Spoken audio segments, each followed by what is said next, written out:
कि इसमें कोई बैकडोर वाला नहीं है। बैकडोर सिस्टम की 10 लाख 20 लाख रुपए देके हम क्या कर सकते हैं सर, डिग्री ले सकते हैं। मतलब एक बार अगर आ गए तो आप only and only one option, that is what, कितना ज्यादा से ज्यादा हम मेहनत करें। चलो आ जाओ सीए साहब लोग, फटाफट कहाँ तक हो गया था हम लोग का। हमें बेसिक लगभग सारा का सारा क्या हो चुका था, कंप्लीट हो गया था। एक बार क्या करेंगे, सारे के सारे टॉपिक, सारे के सारे पॉइंट को क्या करेंगे, क्विक रिवाइज कर लेंगे। 2 मिनट लगेगा रिवीजन करने में, पता है इतना तो टाइम मैगी में भी नहीं लगता जितना रिवीजन में लगेगा। आ जाओ स्टार्ट करें फटाफट, बताना सर क्या बताना है मुझे, क्या सबको लग रहा है कुछ समझ में नहीं आ रहा है ना, ऐसा है कि आपको।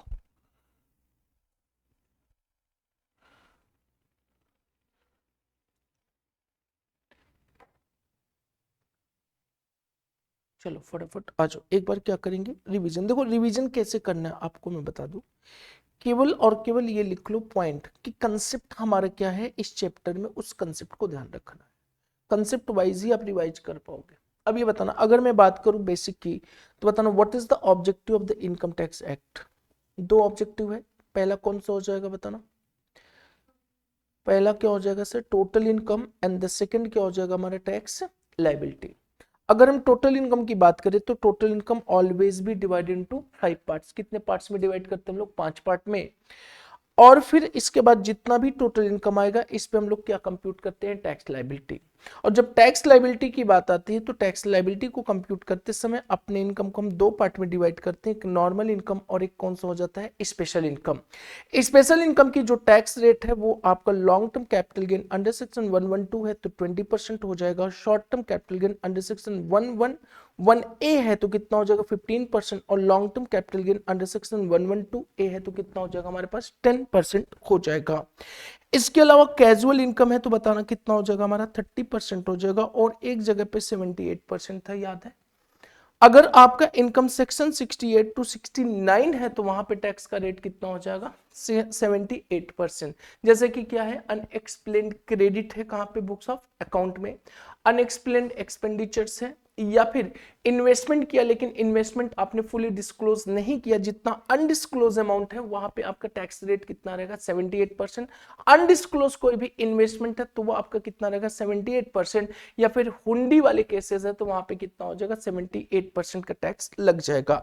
78% का मतलब है कि 60% आपका टैक्स रेट रहेगा और 100% इसमें सरचार्ज लगना है, और वो भी कितना लगना है, 25% की रेट से। इन दोनों का टोटल जितना आएगा उस पे 4% की रेट से क्या लग जाएगा, हेक लग जाएगा, तो हमारा क्या बन जाएगा, 78% इफेक्टिव रेट बन जाएगा। अब अगर नॉर्मल इनकम की बात करें तो नॉर्मल इनकम में 2 टैक्स रेट है, एक 115 बीएसी है और एक कौन सा मिल जाएगा आपको, फाइनेंस एक्ट मिल जाएगा। बताना 115 बीएसी की अगर बात करूं और फाइनेंस एक्ट की बात करूं तो 115 बीएसी हमारा क्या कहता है, वो आपका इंडिविजुअल एचयूएफ एओपी बीवाई और एजीपी के लिए है। 0 to 3 लाख हमारा कितना हो जाएगा, नील। 3 to 6 लाख कितना हो जाएगा, 5%। 6 to 9 कितना हो जाएगा, 10%। 9 to 12 कितना हो जाएगा हमारा, बताना बताना बताना, 15%। और 12 to 15% कितना हो जाएगा, 12 to 50 लाख 20%, और 15 एबव कितना हो जाएगा, 30% से टैक्स रेट आ जाएगा। अगर मैं फाइनेंस एक्ट की तरफ चलूं तो बताना, फाइनेंस एक्ट हमारा क्या कहता है कि 0 to 250 हमारा क्या हो जाएगा, नील। 250 to 5 lakh 5%, 5 to 10 lakh 20%, and above 10 lakh है तो कितना हो जाएगा, 30% हो जाएगा। इसके अलावा दोनों में ही क्या है, रिबेट है। अगर आप फाइनेंस एक्ट वाले में जाएंगे तो रिबेट इंडिविजुअल रेसिडेंट और जिसकी income up to rupees how much 5 lakh है तो रिबेट मिल जाएगा 12,500 रुपए मैक्सिमम। लेकिन कौन सी टैक्स के अमाउंट अगेंस्ट रिबेट नहीं मिलेगा, एलटीसीजी 112A के अगेंस्ट में। अगर मैं यहां पे जाऊं तो रिबेट हमें कितना है, 25,000 रुपए है, या फिर इनकम कितनी होनी चाहिए, 7 लाख, और इंडिविजुअल क्या है, रेसिडेंट। तो बताना कितना रिबेट मिल जाएगा आपको, कितना मिल जाएगा, 25,000 रुपए मिल जाएगा। लेकिन यहाँ पे एक रिबेट वाला कंसेप्ट ये भी है कि अगर 7 लाख से ऊपर जा रहे हैं तो पूरा टैक्स नहीं देना है। 7 लाख से जितना ज्यादा आपकी अमाउंट है, जितना ज्यादा है उससे ज्यादा आपको टैक्स देने की कोई रिक्वायरमेंट नहीं है। अगर ज्यादा टैक्स बन रहा है तो ज्यादा वाले को हम किस नाम से बोलते हैं, रिबेट मार्जिनल रिलीफ के नाम से बोल देंगे। नेक्स्ट बताना, इसके अलावा सर आपका क्या आ जाता है, सरचार्ज आता है। सरचार्ज की अगर मैं बात करूं तो आपका 115 बीएससी में मैक्सिमम सरचार्ज का रेट कितना है बताना, 25% है। लेकिन अगर हम फाइनेंस एक्ट की तरफ चले तो मैक्सिमम सरचार्ज का रेट कितना है, 37% है। लेकिन सरचार्ज की अगर मैं बात करूं, 4 तरह की इनकम, एलटीसीजी 111A और एलटीसीजी 112, 112A और एसटीसीजी 111A और डिविडेंड की इनकम है तो इस पे मैक्सिमम सरचार्ज कितना रहेगा आपका, 15% रहेगा। नेक्स्ट जो सरचार्ज की अगर बात करूं, total income up to 50 lakhs है तो बताना उस केस में क्या रहेगा, नील। और 50 लैक्स टू 1 करोड़ है तो कितना हो जाएगा, 10%। और 1 करोड़ टू 2 करोड़ से तो कितना हो जाएगा आपका, 15% हो जाएगा। और 2 करोड़ से 5 करोड़ है तो 25, और अगर 5 करोड़ से ज्यादा है तो कितना हो जाएगा, 37% सरचार्ज लग जाएगा। नेक्स्ट आता है कि अगर आपकी normal income basic exemption limit से कम है तो जितना भी डिफरेंसेस है उस डिफरेंस को हम किस नाम से बोलते हैं, डिफिशियंसी। और डिफिशियंसी को हम एडजस्टमेंट कराएंगे with long term capital in 112। और अगर उससे आपका सेट ऑफ नहीं हो पाया तो then you have to set off with the short term capital gain under section 111A। और देन उसके बाद आपका कहां पे जाएगा, एलटीसीसी 112A पे जाएगा। लेकिन 112A पे अगर टैक्स लायबिलिटी हम चार्ज करने जा रहे हैं तो आपका बताना 1 लाख रुपए से ज्यादा होने पे ही चार्ज करना पड़ेगा। नेक्स्ट आता है अगर पार्टनरशिप फॉर्म एलएलपी है, पार्टनरशिप फॉर्म एलएलपी आपका है तो उस केस में बताना टैक्स का रेट कितना रहेगा, 30% रहेगा।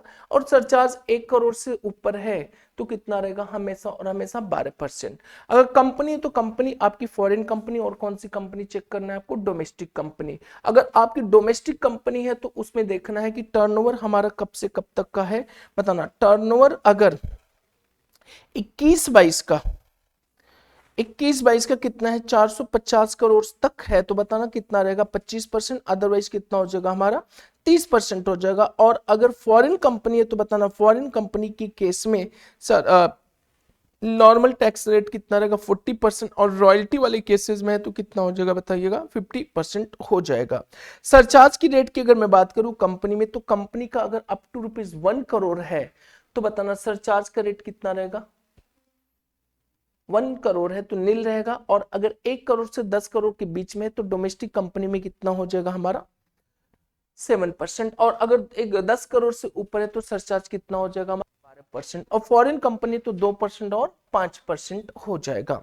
नेक्स्ट आ जाओ, सोसाइटी का भी कर लिया था कि नहीं किया था, सोसाइटी का भी कर लिया था कि नॉर्मली अगर सोसाइटी का देखा जाए तो 0 to 10,000 हमारा क्या है, 10%। और 10,000 20 और एबव 20% है तो कितना हो जाएगा हमारा, दैट इज हाउ मच, 30% की रेट से था।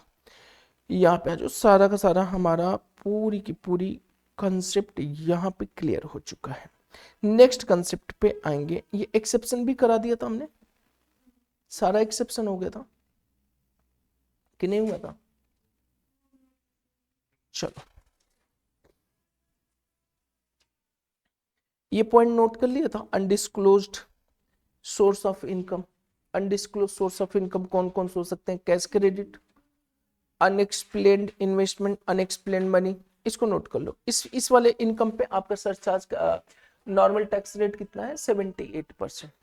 अच्छा ये हाँ हाँ हम्म, हम्म,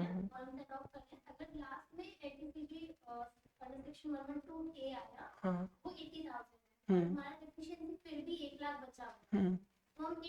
80,000 फुली हो जाएगा और 20,000 हमारा ब्लॉक हो जाएगा, खत्म हो जाएगा, क्लियर। लेकिन आप ये देखो इतनी होती ही नहीं वैसी चीज, जिस बंदे के पास एलटीसीजी एसटीसीजी है तो 100% उसके पास नॉर्मल इनकम 250 से ऊपर ही होता है, क्लियर। लेकिन बस ध्यान रखना है कि ये बेनिफिट केवल और केवल किसको मिलेगा, रेसिडेंट इंडिविजुअल को मिलेगा, क्लियर। इसको नोट कर लो, undisclose source of income, undisclose sources of income.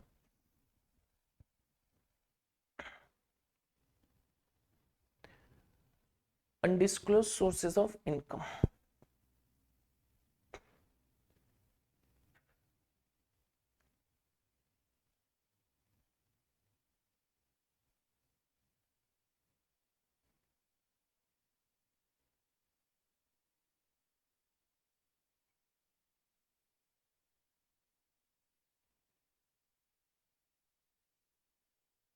undisclosed sources of income 69D है।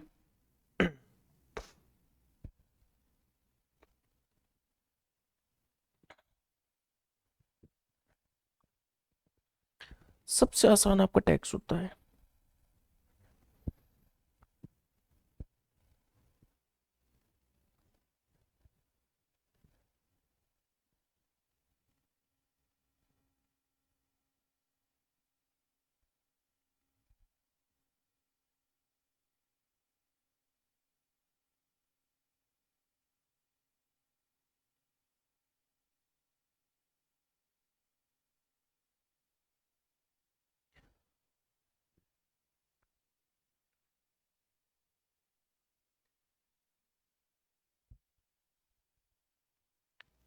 एओपी वाला करा दिया था कुछ, association of persons, MMR rate.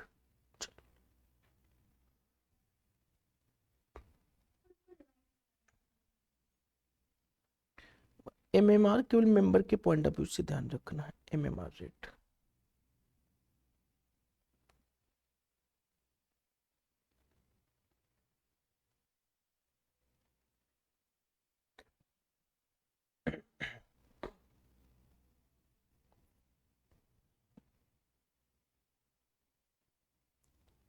चलो हो गया।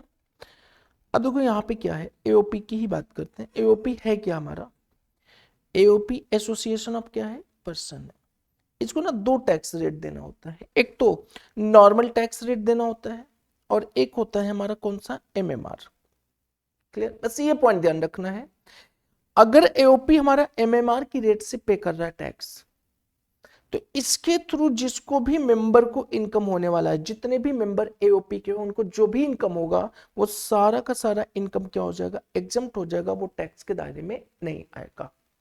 लेकिन अगर एओपी नॉर्मल रेट से टैक्स पे कर रहा है, तो मेंबर को जो भी अमाउंट पे करेगा, वो सारा का सारा अमाउंट क्या हो जाएगा, वो टैक्सेबल हो जाएगा और वो मेंबर की हाथ में क्या मानी जाएगी, इनकम मान लिया जाएगा।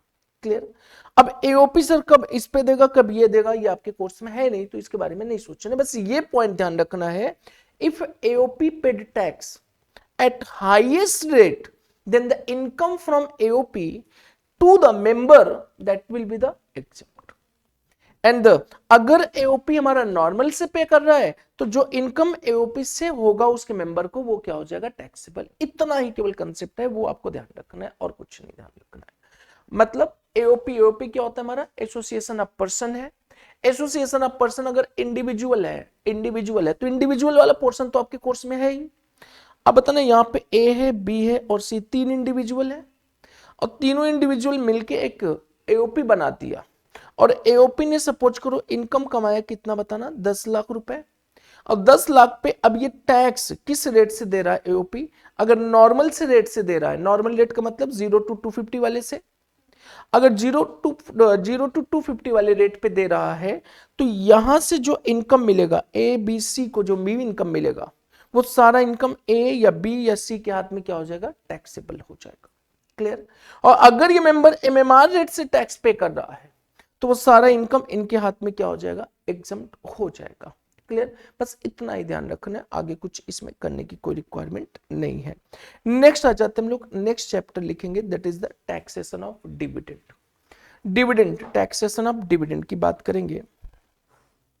बहुत आसान चैप्टर है, बहुत आसान, taxation of dividend, taxation of dividend. अच्छा, यहां से चैप्टर 2 से मैं आपको सीट प्रोवाइड करा दूंगा, ठीक है। चैप्टर 1 का सीट हैंड रिटन ही मैं प्रोवाइड कराऊंगा, प्रिंट दे दूंगा हैंड रिटन जितना भी है, क्योंकि उसको हमेशा मैं हैंड रिटन कराता हूँ, ये आपको प्रोवाइड करा दूंगा। यहाँ पे आ जाओ, लिखेंगे taxation of dividend and deem dividend. अब डिविडेंड होता क्या है, what is the dividend, dividend होते क्या है, पहले उसको समझेंगे फिर आगे कंटिन्यू करना है। अब ना हम लोग कहां पे आ गए पता है, इनकम की तरफ आ रहे हैं, how to compute the income. Income कैसे कंप्यूट, टैक्स लाइबिलिटी हम लोग निकालना सीख चुके हैं। अगर हम एक बंदे की टैक्स लाइबिलिटी की बात करें तो कैसे कंप्यूट करेंगे, tax on normal income, tax on क्या हो जाएगा, स्पेशल इनकम, टोटल करेंगे, उनमें से हम माइनस कर देंगे अगर कोई रिबेट एप्लीकेबल है, और देन अगर सरचार्ज है तो सरचार्ज ऐड करेंगे, और मार्जिनल रिलीफ है तो उसको भी क्या करेंगे, माइनस करेंगे, और जितना टोटल बनेगा उस पे हेक अप्लाई कर देंगे 4% की रेट से, और जो अमाउंट आएगा that will be the tax liability. इतना तो हम लोग ने सीख ही लिया है sir, how to compute the tax liability. Clear. फिर 2-3 चैप्टर के बाद हम टैक्स पेबल भी निकालना सीख लेंगे, और फिर जैसे ही हमारा असेसमेंट प्रोसीजर होगा लास्ट वाला पॉइंट भी हम कवर कर लेंगे। क्लियर? चलो आ जाओ। डिविडेंड का कोई स्पेसिफिक चैप्टर नहीं है, स्पेसिफिक चैप्टर नहीं है, यह आपके एक चैप्टर के साथ मिलेगा। ये छोटा सा टॉपिक है, बहुत बड़ा टॉपिक नहीं है, बहुत आसान है, ध्यान से समझना है, कुछ है नहीं इसमें, बिल्कुल आसान है, कुछ भी नहीं है, कुछ भी नहीं है। क्लियर? अभी तक बताना टैक्स क्या लगा, कुछ लगा? कुछ भी नहीं है, सेम उसी तरह पढ़ते जाओ, जीवन जीते जाओ और इंटर क्वालिफाइड होते जाओ। क्लियर? फाउंडेशन से भी आसानी लगेगा आपको। क्लियर? यहाँ पे आ जाओ। फाउंडेशन से आसान कैसे हो सकता है? फिर इसको इंटर में क्यों डाल दिया, फाउंडेशन में रख देते हैं। ऐसे विचार ख्यालात डरावने वाले आते हैं, बाहर निकलो बेटा क्या करते हो, सीए सीए कर रहे हो, बहुत टफ होता है, ऐसा कुछ नहीं। ठीक, यहाँ पे आ जाओ, नेक्स्ट आ जाओ। देखो यहाँ पे डिविडेंड है क्या, what is the dividend, what is the dividend, बोलो ना, डिविडेंड क्या है, बताना डिविडेंड क्या है। Dividend is the distribution of profit, distribution of profit.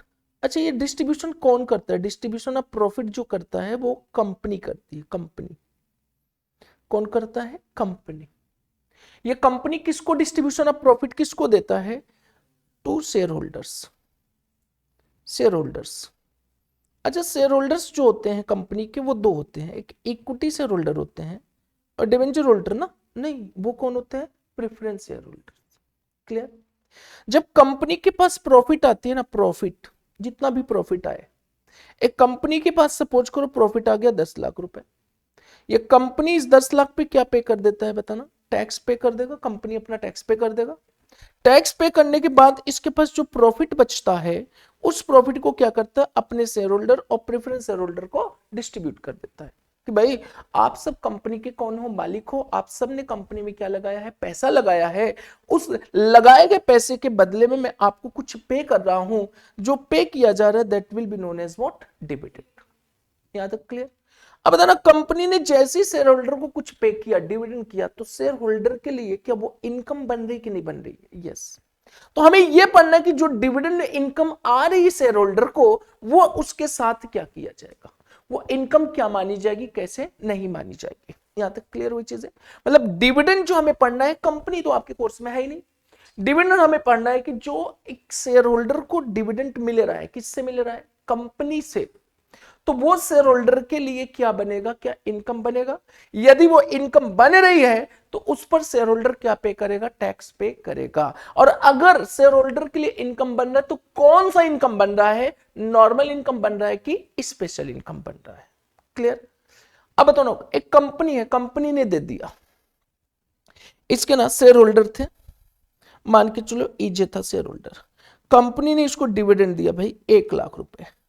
बताना ईजे के हाथ में ये इनकम है कि नहीं है? यस। कौन सी इनकम है बताइएगा? डिविडेंड इनकम है। अब बताना, आपने अभी तक पढ़ के आए हो बेसिक में, ये जो डिविडेंड इनकम है टैक्स लायबिलिटी के पॉइंट ऑफ व्यू से नॉर्मल इनकम है कि स्पेशल इनकम है?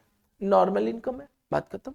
अच्छा, नॉर्मल इनकम की अगर मैं बात करूं तो नॉर्मल इनकम की बात करूं तो बताना सैलरी भी नॉर्मल इनकम है, एचपी भी नॉर्मल इनकम है, पीजीबीपी भी नॉर्मल इनकम है, अदर सोर्सेज में कैजुअल को छोड़कर भी नॉर्मल इनकम है।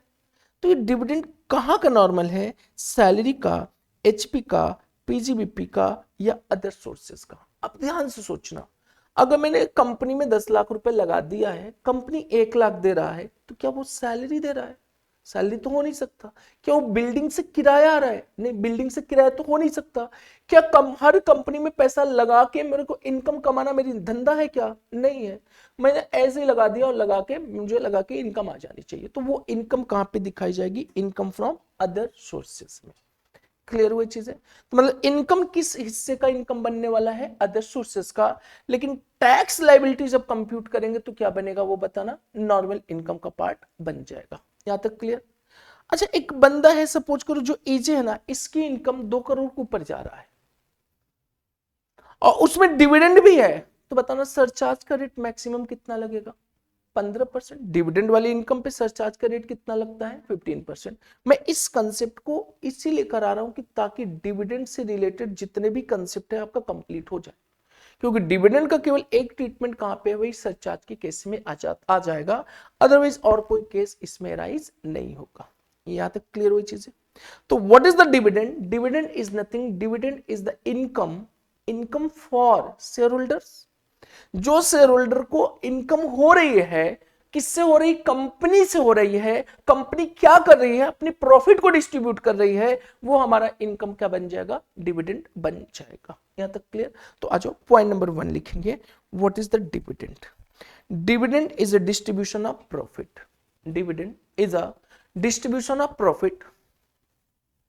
Dividend is a distribution of profit. Dividend is a distribution of profit by a company to its shareholders. Dividend is a distribution of profit. Distribution of profit by a company. By a company. By a company to its shareholders. To its shareholders. यहां तक clear? नहीं, वो already किस पे दे चुका है? Profit पे दे चुका है। वही प्रॉफिट को क्या कर रहा है? डिस्ट्रीब्यूट कर रहा है। पहले ना कंपनियां देती थी, डिविडेंड पे टैक्स देती थी, उसके बाद ये क्या हुआ? 2020 से बंद हो गया है। अब सामने वाला रिसिपिएंट जो है ना, वो टैक्स देगा। अगर कंपनी पहले देती थी, आप खुद सोचो, अगर कंपनी पहले दे रही थी डिविडेंड डिस्ट्रीब्यूट करने पे, क्या शेयर होल्डर फिर से वापस देता? नहीं, तो पहले एग्जम्प्ट हुआ करता था, क्योंकि आपको पहले ही दिन बताया था कि व्हेनेवर, जब भी आप इनकम की बात करेंगे, एक ही इनकम पे 2 बार टैक्स नहीं लगना चाहिए।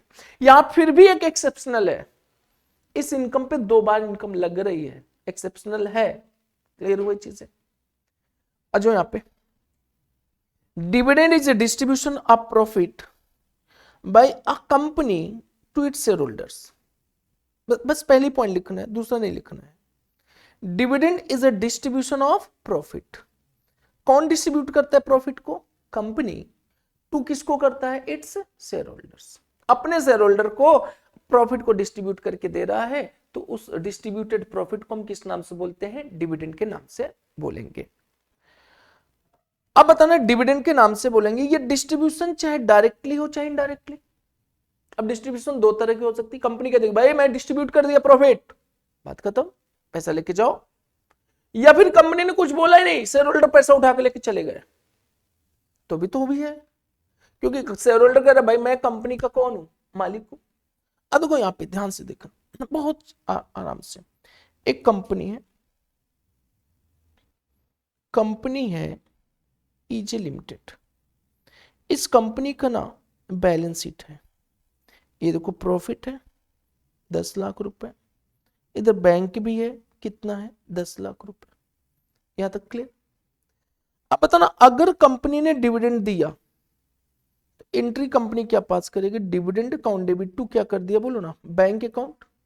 चलो 5 लाख डिस्ट्रीब्यूट कर दिया, 5 लाख। तो अब बताना ये बैंक बैलेंस कितने से कम हो जाएगा? 5 लाख से। और डिविडेंड से हमारा ये प्रॉफिट भी कम हो जाएगा, कितना? 5 लाख। अब ये 5 लाख रुपए किसके पास पहुंच गए? बोलो, शेयर होल्डर के पास। That will be the distribution of profit. क्या है कि डिस्ट्रीब्यूट किया कि नहीं किया? क्या ये 5 लाख का आउटफ्लो हुआ कि नहीं हुआ? हुआ। अच्छा, ये आउटफ्लो हुआ तो किसके हाथ में गया? शेयर होल्डर के हाथ में। इनफ्लो हुआ कि नहीं हुआ? अब दूसरा तरीका है, कंपनी ने डिविडेंड दिया ही नहीं, शेयर होल्डर आया 5 लाख लेके चला गया। अब बताओ, क्या ये डिस्ट्रीब्यूशन ऑफ प्रॉफिट है कि नहीं है? नहीं है।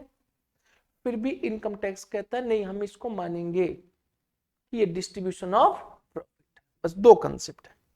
डिस्ट्रीब्यूशन ऑफ प्रॉफिट, कंपनी ने बोला भाई मैं प्रॉफिट दिया। क्लियर हुई चीजें? अब ये बताओ, जैसे कि आप हर महीने कमा रहे हो और मम्मी पापा को दे रहे हो, दे दिया, मैंने कहा मम्मी ये लो पैसा 5 लाख, दे दिया, डिस्ट्रीब्यूट कर दिया अपनी इनकम। क्लियर हुई चीजें? आप 2-3 महीने कमाए, मम्मी पापा को दिया ही नहीं। मम्मी ने क्या किया? जहां पे पैसा आपने रखा था वहां से ले लिया, तो अल्टीमेट क्या हुआ? दिया कि नहीं दिया? दे दिया। मतलब दो चीजें हैं, एक में या तो हम कह के दे दिए, या तो एक में खुद मालिक मतलब मम्मी पापा आए लेके चले गए। आते हैं कैसे पता चले? लेके चले गए। क्लियर? समझ? दो तरीके की आपकी यहां पे डिविडेंड मानी गई, एक तो नॉर्मल, और एक कह रहे कि डिविडेंड नहीं है फिर भी मैं मानूंगा क्या है ये, डिविडेंड है। क्लियर हुई चीजें? आते हैं भाई धीरे धीरे। अब यहां पे पॉइंट नंबर 2 लिखा है, देखो point number 2, dividend is income for क्या? शेयर होल्डर के लिए क्या बन जाएगा ये? इनकम। तो यार फोकस जो है वो किस पे है? शेयर होल्डर्स पे। कि शेयर होल्डर के लिए ये क्या बनने जा रहा है? इनकम बन रहा है। अच्छा, शेयर होल्डर के लिए जब इनकम बनने जा रहा है, तो बताना इस शेयर होल्डर की इनकम पे टैक्स भी तो लगने जा रहा हो, लगेगा। अब यहां पर आ जाओ, डिविडेंड इंक्लूड फाइनल डिविडेंड और इंटरिम डिविडेंड। दो तरह की डिविडेंड होती है, एक फाइनल डिविडेंड और कौन सा होता है? Interim dividend. नोट करेंगे, dividend include final dividend and interim dividend. Final dividend and interim dividend. अब ये फाइनल और इंटरिम होता क्या है? What is the final and what is the interim? देखो ये बताना, अगर आप कंपनी के डायरेक्टर होते तो डिविडेंड कैसे देते? बोलो ना, नॉर्मली बताओ। आपकी कंपनी स्टार्ट होती 1 अप्रैल 2023 को और फाइनेंशियल ईयर एंड हो जाता है 31 मार्च 2024 को। आप डायरेक्टर होते तो डिविडेंड कैसे डिस्ट्रीब्यूट करते? डिस्ट्रीब्यूशन ऑफ क्या है? प्रॉफिट है। क्या ये बताना 1 अप्रैल 23 से 31 मार्च 24 तक जितना प्रॉफिट कमाते, उस प्रॉफिट का 31 मार्च के बाद क्या करते? डिस्ट्रीब्यूट करते। तो बताना, यदि हमने क्या किया है, प्रॉफिट जिस ईयर में है पूरे साल भर की प्रॉफिट को कमाया है और कमाने के बाद डिविडेंड को मैं प्रपोज्ड कर रहा हूं, तो that will be the final dividend. लेकिन हमें लग रहा है कि नहीं, इस बार प्रॉफिट तो बहुत ज्यादा हो रहा है, बीच में ही हमने क्या किया, प्रॉफिट को डिविडेंड क्या कर दिया? प्रपोज कर दिया कि डिविडेंड बीच में ही दे दिया जाएगा लोगों को। तो ऐसे डिविडेंड को हम किस नाम से बोलते हैं? Interim dividend. प्रपोज डिविडेंड या फाइनल डिविडेंड? फाइनल डिविडेंड किसको बोलेंगे? जब हम पूरे फाइनेंशियल ईयर की प्रॉफिट को कंप्यूट कर लेंगे, उसके बाद डिविडेंड को क्या करेंगे हम लोग?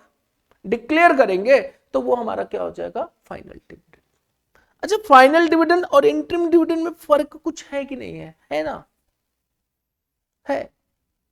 अब ये 23-24 में हमने क्या किया? प्रॉफिट कमाया, डिविडेंड दे रहा हूं मैं कब? 5 साल बाद। इसका हो सकता है? हो सकता है भाई।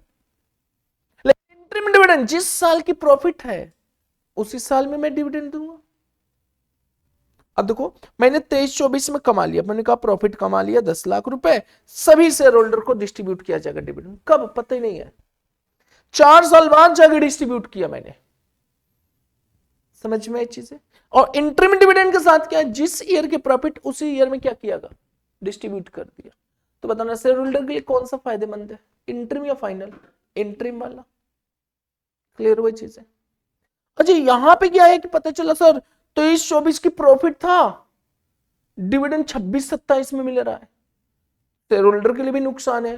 24-25 में मिल गया होता तो टैक्स 24-25 वाला देना पड़ता, 26-27 को मिल रहा है तो टैक्स कौन सा देना पड़ सकता है? 26-27 वाला देना पड़ सकता है।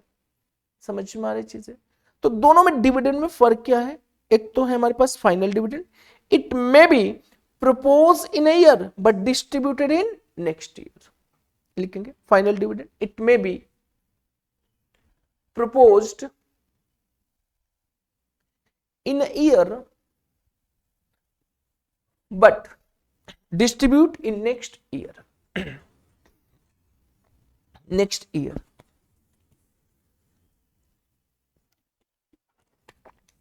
next year. Interim dividend pay आइए। इंटरिम डिविडेंड, इंटरिम डिविडेंड क्या कह रहा है? The year of propose and distribution must be same, must be same.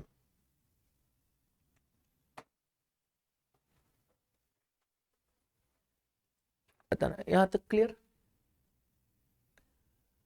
Must be same.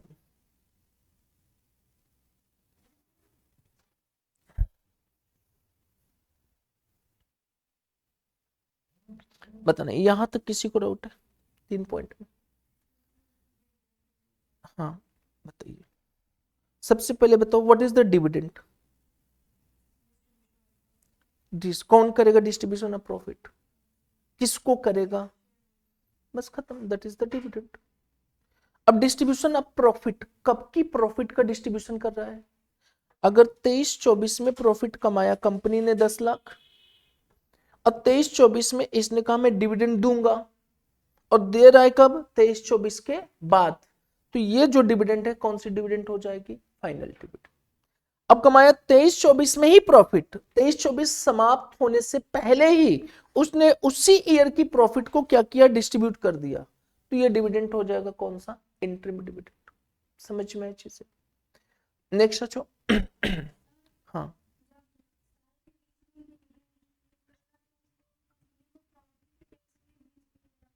नहीं, डिविडेंड दे दिया भाई, देने में क्या दिक्कत है?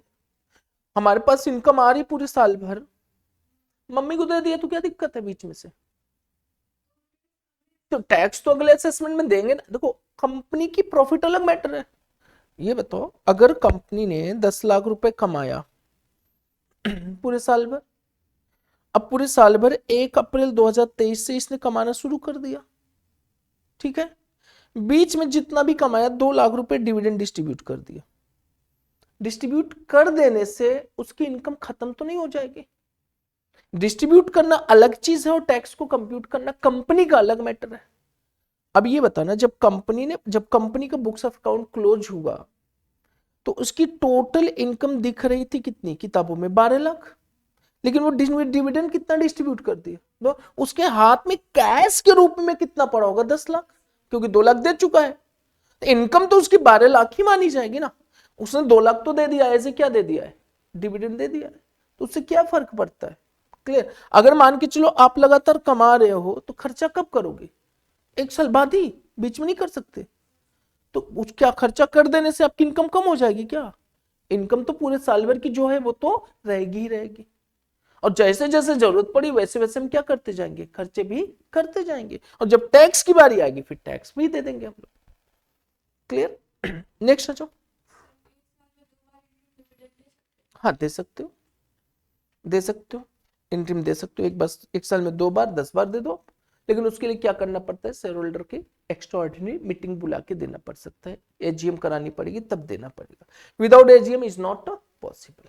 नेक्स्ट हो सकता है 5 साल ही मत दो, वो भी इक्विटी वालों को डिपेंड करता है कि जब देखो कंपनी जब रजिस्टर्ड होती है वो अलग मैटर है कि किस तरीके से कंपनी रन करता है। कंपनीज एक्ट 2013 के अकॉर्डिंग देखना पड़ेगा कि सर मेमोरेंडम ऑफ एसोसिएशन क्या कहता है, article of association in respect to the dividend क्या बोल रहा है।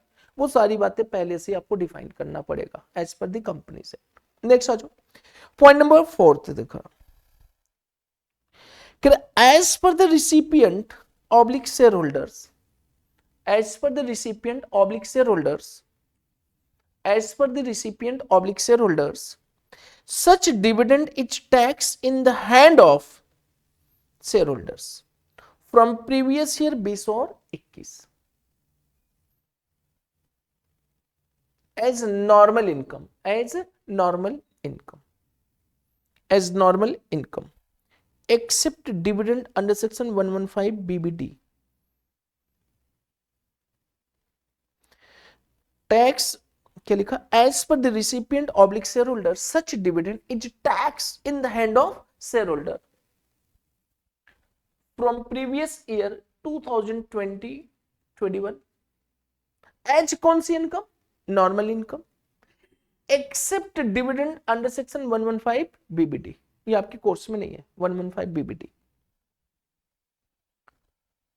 Accept dividend under section 115 BBD. यहां तक क्लियर? बताना क्या करे? As per the recipient oblique share holder such dividend is taxed in the hand of क्या? Share holders. कब से? From previous year 20 and 21। और जो शेयर होल्डर के हाथ में 20-21 से ये टैक्सेबल होने लगा तो बताना एज ए क्या? नॉर्मल या special? Normal income except dividend under section 115 BPT. यहां तक क्लियर हुई चीज? नेक्स्ट पॉइंट नंबर 5 लिखेंगे,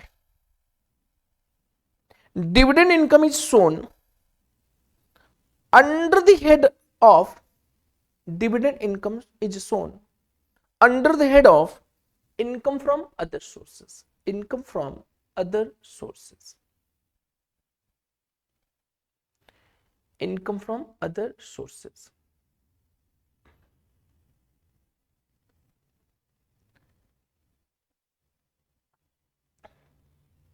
इनकम फ्रॉम अदर सोर्सेस।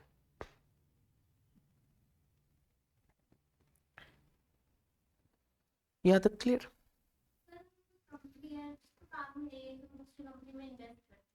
अरे सारी चीज करते, क्लियर? चलो यहां तक बताना, पॉइंट 5 तक समझ में आ गई सारी चीज। एग्जाम्पल, डीलर इन शेयर, आ गई आपकी बातें, dealer in shares sale of share, sale and purchase of share, sale and purchase of share. आप बताओ क्वेश्चन क्या?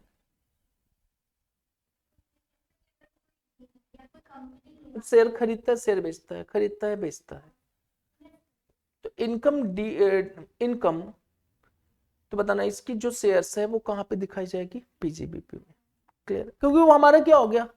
बिजनेस ही हो गया, तो that will transfer to PGBP. तो यहाँ पे लिख दिया, यहाँ पे देखो, dealer in share means sale and purchase of क्या?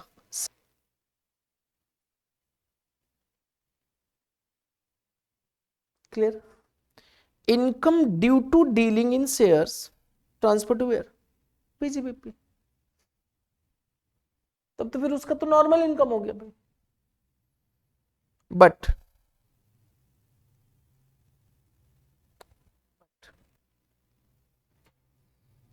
अब देखो, यहां पे लिखना नहीं पूरी सारी चीजें, मैं यहां पे देखो, आगे नहीं करना है। बताना, सपोज करो एक बंदा एजे है, वो डीलर है, डीलर डील करता है किसमें? शेयर्स को खरीदता है और बेचता है। देखो, शेयर को खरीदने बेचने से डिविडेंड इनकम नहीं होती है, शेयर को खरीदने बेचने से प्रॉफिट होती है। अब जैसे क्या हुआ, हमने 1000 शेयर खरीद दिया रिलायंस कंपनी का, कितने में? 100 रुपए में। तो बताना कितने रुपए में खरीदा हमने? 10 लाख में, सॉरी कितना? 1000, 1 लाख, 1 लाख रुपए में। यहां तक क्लियर? दिस इज माई क्या? कॉस्ट। अब हमें ये बताना, ये 1000 शेयर हमने सोल्ड कर दिया, किसको? श्रेया को सोल्ड कर दिया एट द रेट 120, कितने में? 1,20,000। अब मेरे को प्रॉफिट कितनी हुई? 20,000। ये प्रॉफिट हमारी पीजीबीपी में जाएगी, this will be the PGBP income. Dividend का तो सवाल ही नहीं उठाया, पर डिविडेंड कहां पे आया? कुछ है क्या? डिविडेंड का सवाल ही नहीं है। सुनो दूसरा केस, मैंने 1000 शेयर खरीदा रिलायंस का 100 रुपए की रेट से, कॉस्ट कितनी हो गई बताना? 1 लाख रुपए। हमने 1000 में से 700 बेच दिया, सेल कर दिया श्रेया को 120 में। प्रॉफिट है कि नहीं है? है, अभी भी प्रॉफिट है। 700 इंटू 120 कितना हो गया मेरे पास? 84,000। और फिर क्या हुआ? 700 इंटू 100, कॉस्ट कितना हो गया? 70,000। ये 14,000 मेरी क्या हो गई बताना? प्रॉफिट हुई कि नहीं हुई? अब बताना, मेरे पास 300 स्टॉक, 300 शेयर है कि नहीं है? किस कंपनी का है? रिलायंस का। हाँ, पड़ा हुआ है इससे। क्या ये बेचा कि नहीं बेचा? This 14,000 income is transfer to where? PGBP. क्या ये डिविडेंड इनकम है क्या? नो। क्या ये 300 शेयर मेरे पास एज इन्वेस्टमेंट है कि एज स्टॉक इन ट्रेड है? स्टॉक इन ट्रेड है। अचानक से ना डिविडेंड डिस्ट्रीब्यूट हो गया, रिलायंस कंपनी ने डिविडेंड डिस्ट्रीब्यूट कर दिया। I am the share holder और नॉट? यस, बिकॉज ये मेरे पास है अभी तक स्टॉक, डिविडेंड आ गया 1 लाख रुपए। मुद्दा ये है कि सर ये इनकम क्या? ये इनकम क्या? This will be the dividend income other sources, other sources. Because ये इनकम कमाना मेरा इंटेंशन नहीं था, मेरा इनकम ये कमाना बिजनेस नहीं है। मेरा इनकम क्या है? ये कमाना भी, ये पीजीबीपी जाएगा। लेकिन स्टॉक बच जाने की वजह से यदि मेरे को डिविडेंड मिल गया है तो वो डिविडेंड कहां पे जाएगा, अदर सोर्सेज में ही जाएगा। यहां तक क्लियर हुई चीज। तो यहां पे देखो हमने क्या लिखाया है, dealer in share, sale and purchase of share, income due to dealing share, transfer to where, PGBP. But dividend income receive on stock shares, stock shares, तो वो कहां पे जाएगा, आईएफओएस में जाएगा। लिखो फटाफट लिखो, इनकम फ्रॉम अदर सोर्सेज में जाएगा, income from other sources, income from other sources. देखो अब आप कहां से निकल के आ गए हो, टैक्स लाइबिलिटी से निकल के बाहर आ गए हो, कहां पे, कंप्यूटेशन ऑफ इनकम की तरफ। बताना यहां तक किसी को डाउट है। नेक्स्ट आ जाओ, ये पॉइंट लिखना है, अभी समझाएंगे बाद में, इसको अभी नहीं समझा पाएंगे आपको। लिखेंगे carry forward losses of business, carry forward losses of business due to dealing in shares, due to dealing in shares,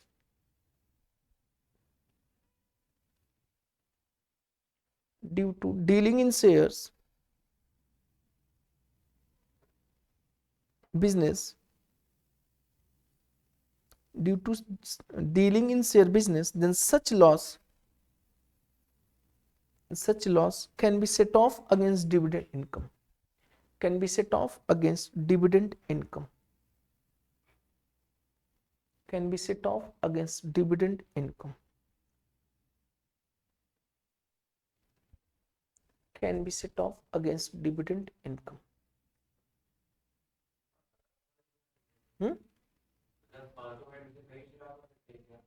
कराते हैं अभी, इसको स्टार बना लो, जब सेट ऑफ कैरी फॉरवर्ड करेंगे तो उसमें आ जाएगा, चौथा चैप्टर वही रहेगा हमारा। क्लियर, जैसे करा एक भी क्वेश्चन आपके माइंड में आएगा ही नहीं। क्लियर, अब टैक्स लाइबिलिटी में बताओ कोई क्वेश्चन एराइज हो रहा है कि सर इसके बाद क्या है, कुछ नहीं, बस आराम से करेंगे सब हो जाएगा। एक यहाँ पे जो लिखेंगे point number 7, dividend means equity dividend as well as क्या, preference dividend. Dividend means equity dividend as well as preference dividend.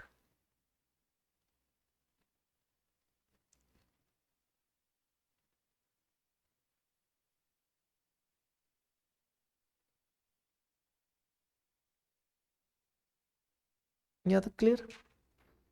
Next point number 7 था ना वो, पॉइंट नंबर 8 लिख लो, no expenses allowed as deduction,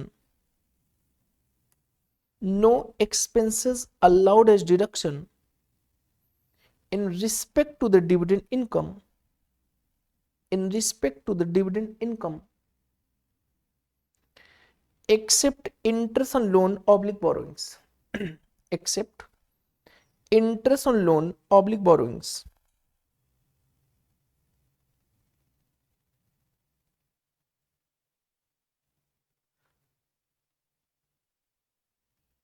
for making investment।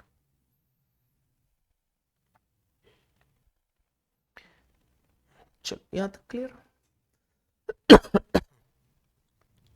आ जाओ एक example लिखेंगे बच्चे,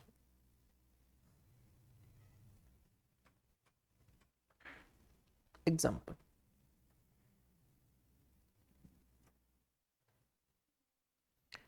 example compute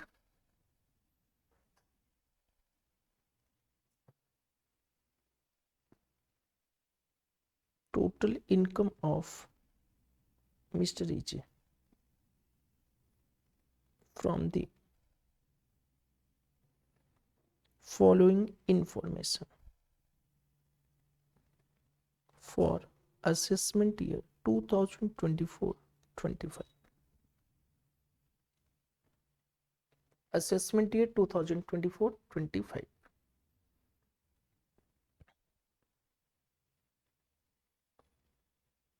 income from salary 5 lakh, dividend received from Reliance company rupees 5 lakhs। Compute करना है टोटल इनकम।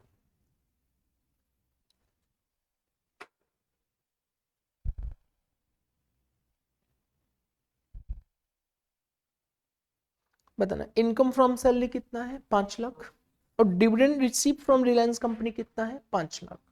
तो बताना क्या लिखेंगे sir. Computation of total income क्या लिखे इनकम फ्रॉम सैलरी लिख दे। हाँ सर दिया हुआ है कितने 5 लाख। अब बताना डिविडेंड का कोई हेड होता है क्या नहीं तो किस हेड में जाएगा इनकम फ्रॉम अदर सोर्सेस। अच्छा अदर सोर्सेस में केवल डिविडेंड जाएगा क्या नो बहुत कुछ जा सकता है क्लियर वो चीज लिखेंगे dividend received dividend received from Reliance 5 lakhs। इसकी टोटल इनकम कितनी होगी बताओ 10 लाख। यहां तक क्लियर। अच्छा अगर मैं इसी पे टैक्स लाइबिलिटी कंप्यूट कराना चाहूं तो हो जाएगा। अब ये बताना 10 लाख जो इनकम है नॉर्मल है कि स्पेशल है नॉर्मल है। अब नॉर्मल जैसी ही बात आएगी तो आपके माइंड में दो चीज आना चाहिए सर फाइनेंस एक्ट से निकालूं कि 115 बीएससी से निकालूं। और अगर क्वेश्चन साइलेंट है तो ऑलवेज भी 115 बीएससी हो गया। कितना आसान है सबसे आसान क्या होता है टैक्स क्लियर। अच्छा नेक्स्ट एग्जांपल लिखेंगे नेक्स्ट देखो इस चैप्टर से ना आपका टैक्स लायबिलिटी भी रिवीजन होगा सरचार्ज भी रिवाइज होगा इसलिए मैं इसको कराता हूं सेकंड। थर्ड चैप्टर जो करूंगा उसमें भी एक आपका क्या होगा टैक्स लायबिलिटी।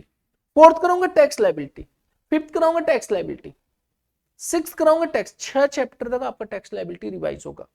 अगर आपने पहले में गलती किया तो दूसरे में सुधर जाओ दूसरे में नहीं सुधर रहे तीसरे में सुधर जाओ उसके बाद नहीं सुधर रहे चौथे में सुधर जाओ पांचवें में छठे चैप्टर तक आपकी टैक्स लायबिलिटी आएगी छठे चैप्टर तक। और अगर छठे तक नहीं सुधर पाए तो फिर सुधरना पॉसिबल है कि नहीं है वो तो बाद में पता चलेगा। आज यहाँ पे लिखेंगे एग्जाम में बहुत आसान है देखो Mr.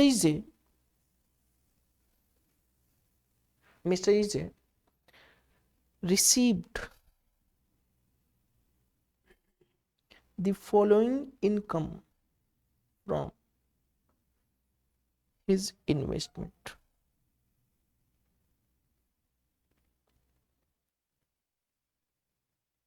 Dividend received from Reliance company 2,50,000।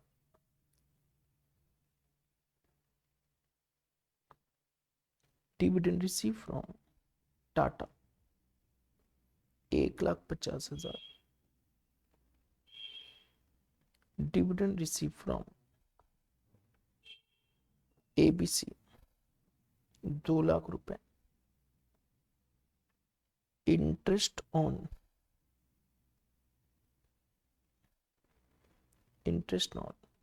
Fixed deposit 1,50,000 रुपए।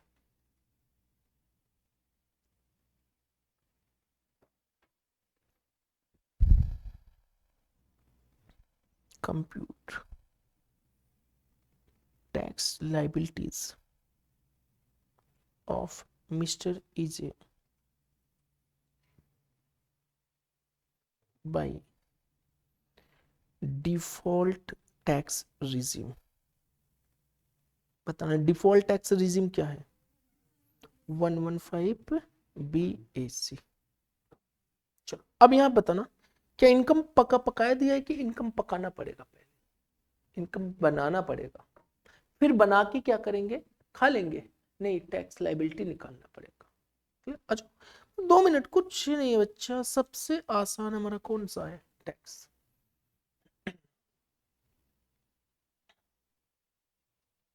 लिखेंगे सॉल्यूशन।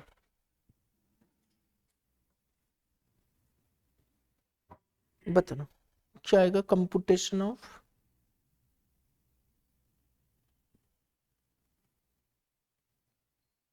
Tax liabilities. लेकिन उससे पहले क्या कंप्यूट करना है आपको? Total income. और जब भी टोटल इनकम कंप्यूट करेंगे कितने हेड में कंप्यूट किया जाएगा? 5 हेड में। 5 हेड में किया जाएगा। बताना 5 हेड की अगर मैं बात करूं तो सबसे पहले कौन सा आता है? सैलरी। क्या आपके पास सैलरी से रिलेटेड इनकम है? नो। अच्छा, डिविडेंड है। डिविडेंड किस हेड में जाएगा आपका? Income from other sources. तो यहां पे आ गया इनकम फ्रॉम अदर सोर्सेस। कौन सी इनकम चली जाएगी यहाँ पे? Dividend.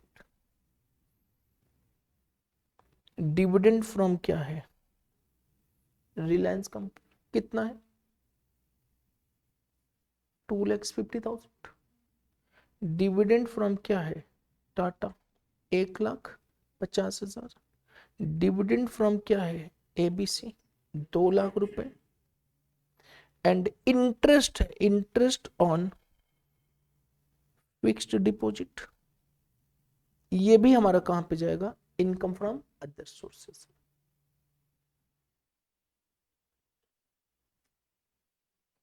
Clear? Income on fixed deposit कितना है? 1,50,000। और ये हमारे लिए बन गया जीटीआई, या फिर यही बन जाएगा टोटल इनकम। अब बताना जीटीआई टोटल इनकम में डिफरेंस क्या होता है? डिडक्शन का। बट यहाँ पे कोई डिडक्शन नहीं है, तो यही हमारे लिए बन गया क्या? टोटल इनकम कितना बन गया? 7,50,000।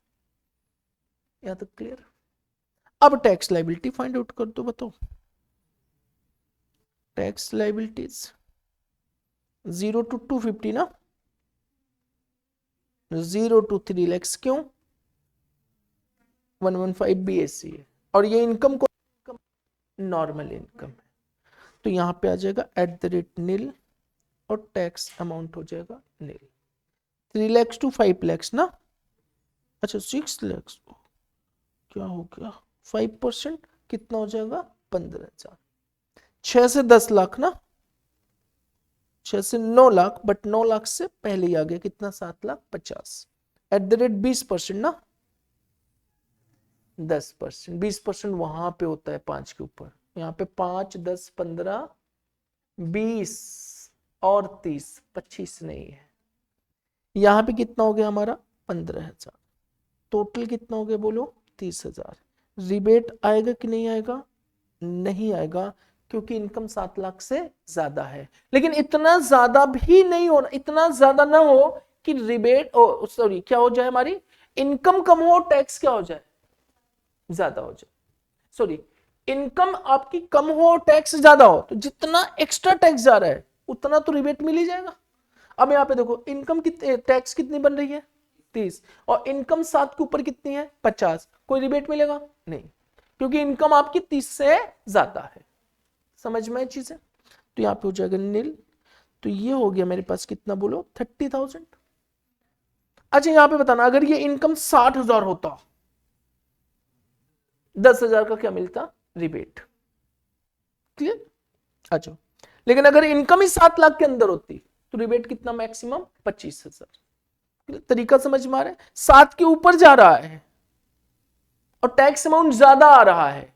7 के ऊपर इनकम जा रहा है 10,000, और टैक्स बन रहा है मान के चलो कितना? 30,000। तो 20,000 क्या मिल जाएगा? रिबेट। और 10,000 क्या मिल जाएगा आपको? टैक्सेबल। हेक आएगा कि नहीं आएगा? यस, हेक हर जगह आएगा। @4% कितना हो जाएगा? 1,200। टोटल कितना हो गया? 31,200 रुपए। That will be known as tax liabilities. Tax liabilities. कुछ है इसमें? कुछ नहीं, सबसे आसान टैक्स। देखा?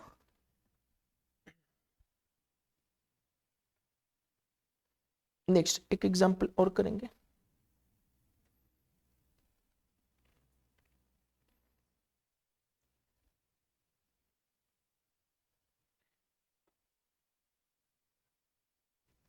मिश्री जी received a check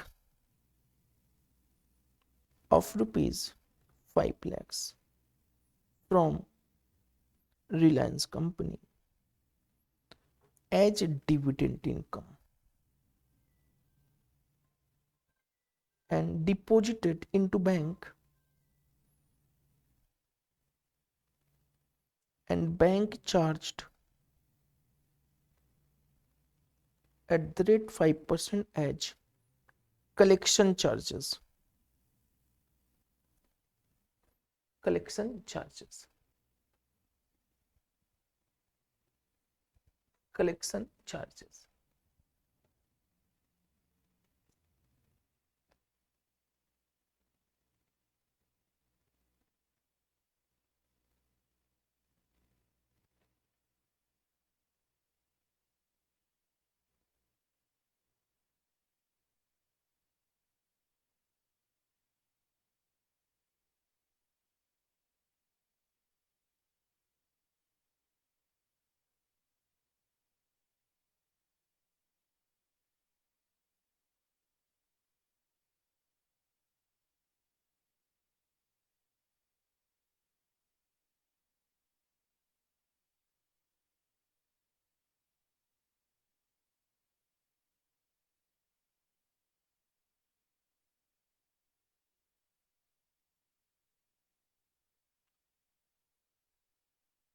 बताना बैंक चार्जेस कितना 5% एज कलेक्शन चार्जेस कंप्यूट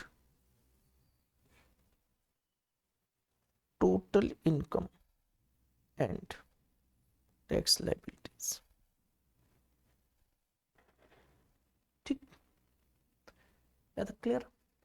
आ जाओ, देखो क्वेश्चन क्या कर रहा है। Mister AJ received cheque of rupees how much 5 lakhs from Reliance company as क्या dividend income and deposited into bank. अब चेक मिला, चेक को हमने क्या किया बैंक में डिपॉजिट कर दिया, और बैंक वाले क्या कहा कि भाई साहब 5% क्या लगेगा आपका कलेक्शन चार्जेस, मतलब जितना भी आपका होगा उनमें से 5% मैं कलेक्शन चार्जेस ले लूंगा। क्लियर हुई चीजें? अब बताना हमारी नेट डिविडेंड इनकम कितनी हुई। सुनो, अगर हम कंप्यूट करना चाहें तो बताना क्या लिखेंगे सबसे पहले, कंप्यूटेशन ऑफ टोटल इनकम,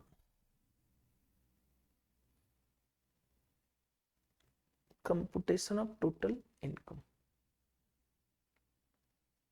बताना टोटल इनकम किस हेड में जाएगा, dividend income, income from other sources.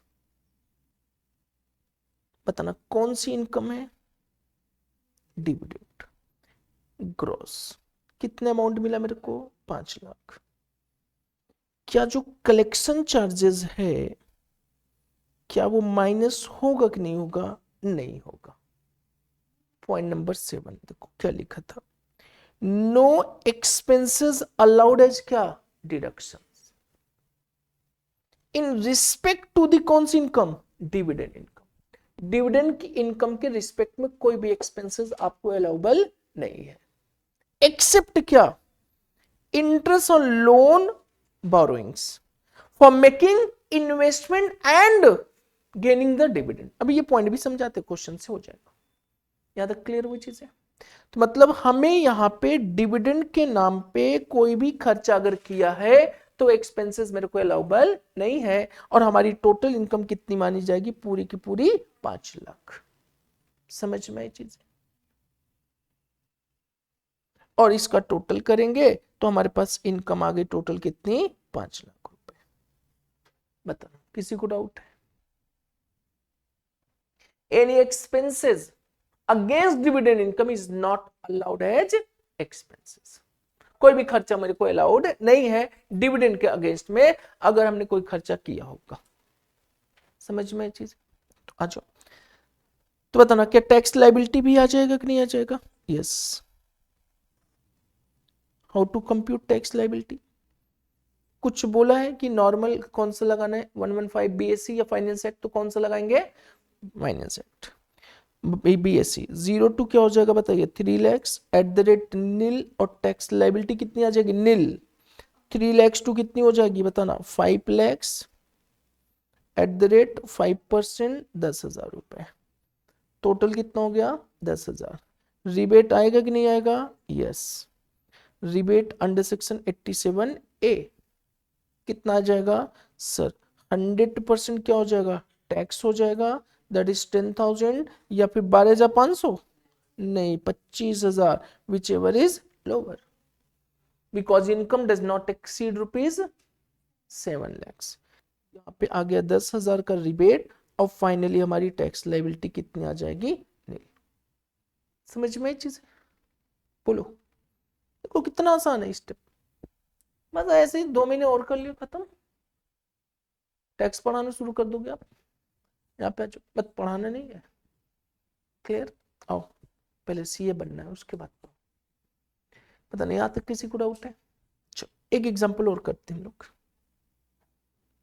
था तो ये एग्जांपल, देखो ऑलरेडी था, मैंने करा दिया आपको। यहाँ पे आ जाओ, बताना यहाँ तक किसी को डाउट है,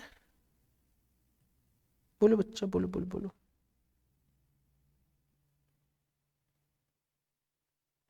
बताना यहाँ तक किसी को डाउट है, कुछ है अभी तक, कुछ भी नहीं। नेक्स्ट पॉइंट पे लिखे, यहां पे हमने एक पॉइंट लिखा है, except interest on loan borrowing for making investment. अब देखो यहां पे हुआ क्या, ध्यान से सुनो। 1 अप्रैल 2023 की बात थी,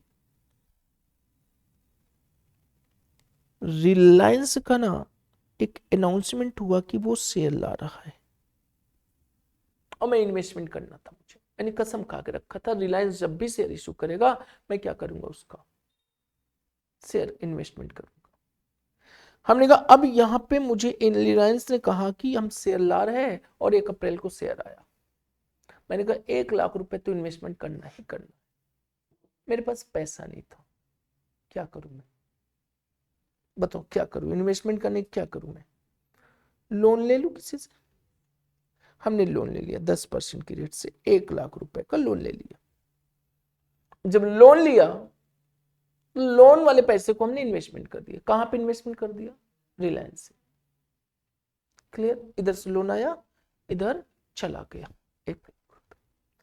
अब क्या हुआ मेरे को पता है, 1 साल बीत गया, रिलायंस वालों ने डिविडेंड दिया, कितना दिया पता है, 20,000 रुपए, 20,000, 1 लाख का 20%, उन्होंने कितना दिया dividend. Dividend is my income और नॉट, जैसे इनकम आया लोन वाला बैठा था, किस लिए बैठा था, भैया इंटरेस्ट।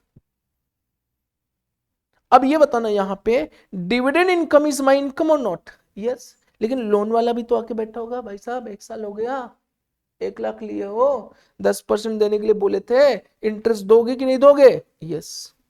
कि ये 10,000 मेरा एक्सपेंसेस है कि नहीं है, यस। कैसा एक्सपेंसेस है, इंटरेस्ट ऑन लोन है कि नहीं है, इंटरेस्ट ऑन लोन है।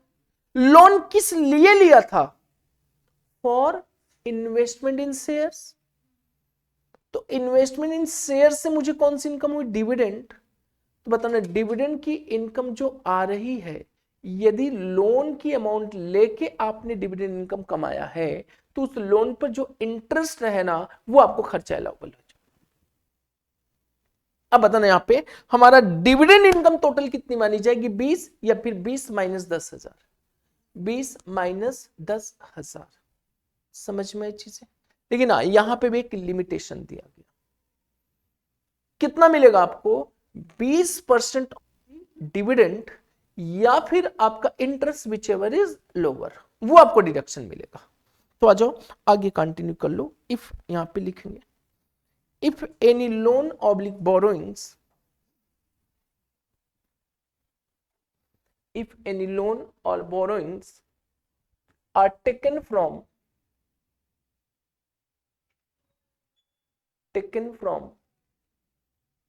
if any loan or borrowings are taken from personal bank, person oblique bank, person oblique bank, person oblique bank, person oblique bank for investment in shares, for investment in shares, then interest on such borrowings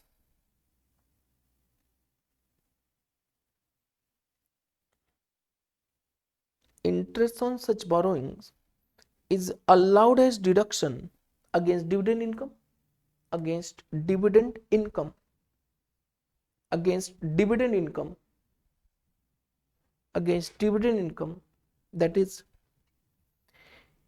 interest amount or 20% of dividend,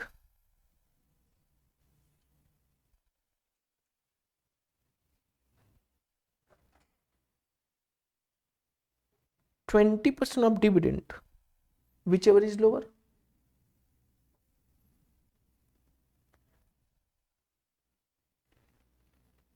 Whichever is lower.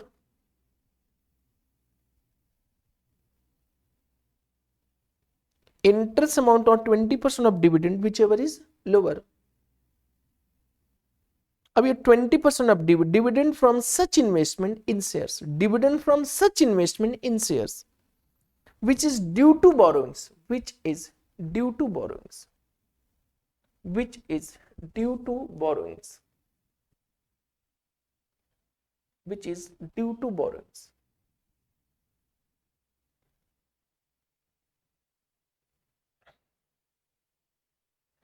Which is due to borrowings. मतलब यहां तक clear?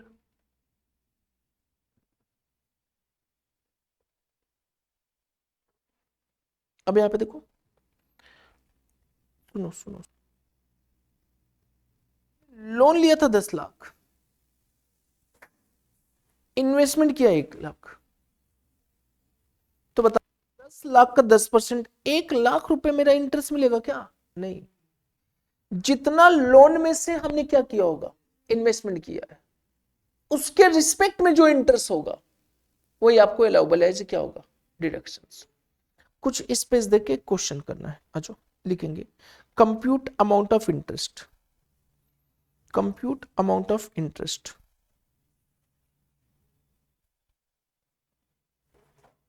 Compute amount of interest, ये नहीं लिखना है, ठीक है, ये नहीं लिखना है आपको। Compute amount of interest, 1 April 2023 date of loan,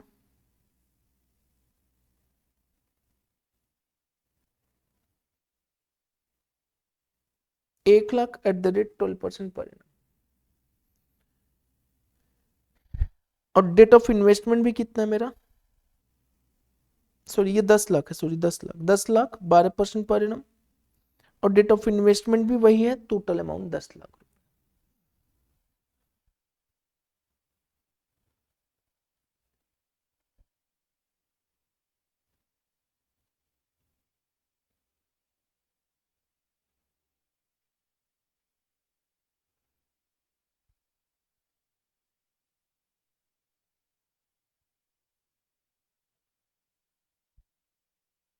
यहां तक clear?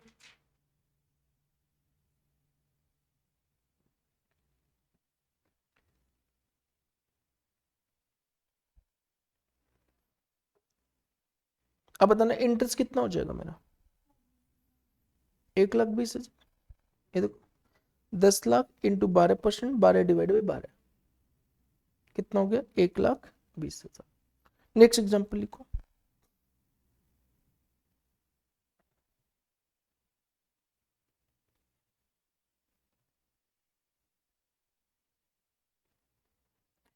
Date of loan 10 lakh @ 12% per annum, investment 15 lakh,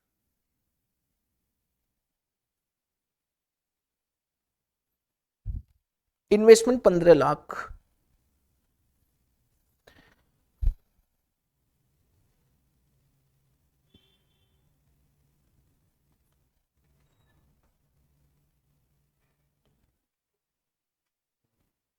investment 15 lakh रुपए।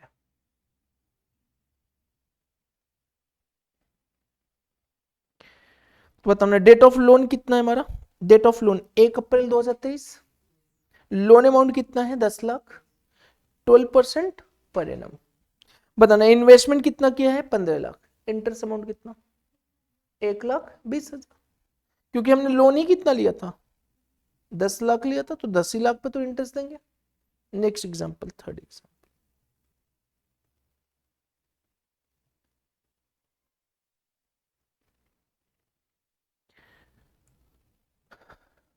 एक अप्रैल 2023, डेट ऑफ लोन 10 लाख 12% की रेट से।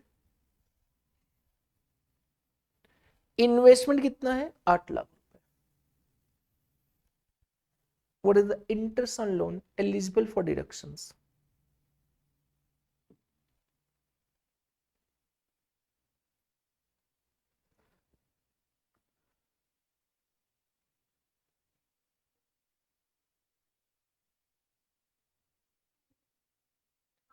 इंटरेस्ट एलिजिबल फॉर डिविडेंड कितना हो जाएगा? 96,000। क्योंकि लोन कितना लिया था हमने? 10 लाख, लेकिन इन्वेस्टमेंट क्या 10 पूरा किया? कितना किया है? 8 लाख। तो हमें जो इंटरेस्ट मिलेगा डिडक्शन के रूप में वो मैक्सिमम कितना? 96,000। यहां तक क्लियर? अच्छा, लेकिन टोटल इंटरेस्ट तो पे करना है हमें कितना? एक 20 ही। लेकिन डिविडेंड का केस में हमारा eligible for deductions how much है? 96,000। 96,000। चलिए यहां तक क्लियर। नेक्स्ट पॉइंट पे जाओ। नेक्स्ट फोर्थ एग्जांपल,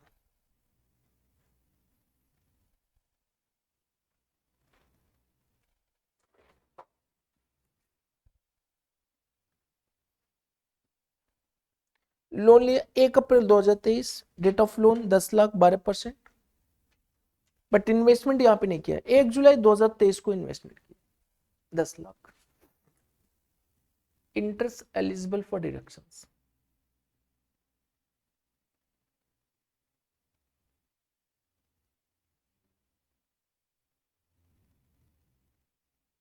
जी और बताइए।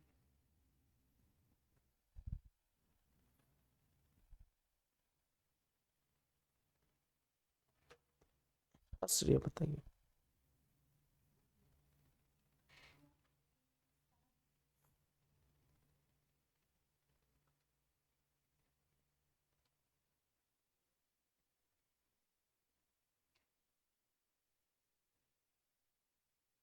हाँ श्रेयांश, 0, 60,000। हाँ साक्षी,